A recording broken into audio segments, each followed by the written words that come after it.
একদিন এক শিয়াল জঙ্গলে ঢুকল কিছু খাবারের আশায়।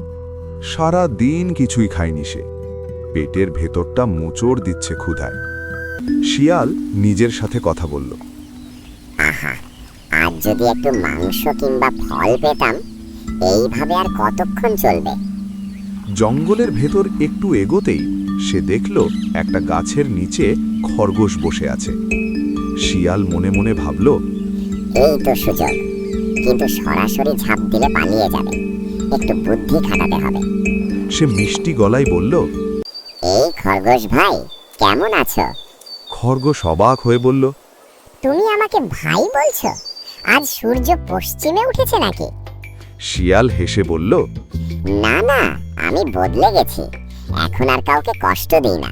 ভাবলাম একটু গল্প করি। খরগোশ সন্দেহর চোখে তাকিয়ে বলল, তোমার চোখ কিন্তু অন্য কথা বলছে। এই বলে খরগোশ দ্রুত লাফ দিয়ে ঝোপের ভেতর অদৃশ্য হয়ে গেল। শিয়াল হতাশ হয়ে বলল, উফ, বুদ্ধি থাকলেও ভাগ্যটাই খারাপ।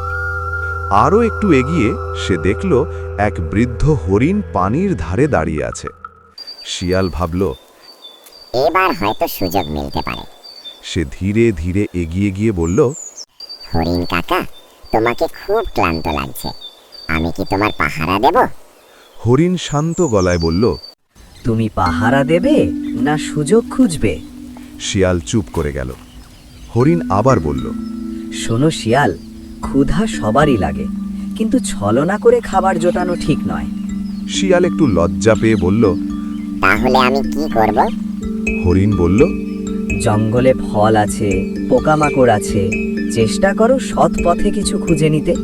শিয়াল দীর্ঘশ্বাস ফেলে বলল, ঠিক আছে, আজ থেকে আমি আর কাউকে ঠকানোর চেষ্টা করব না। সন্ধ্যা নেমে এলো। শিয়াল অবশেষে কয়েকটা পাকা ফল খুঁজে পেল। খুব বেশি না হলেও তার ক্ষুধা কিছুটা মিটল।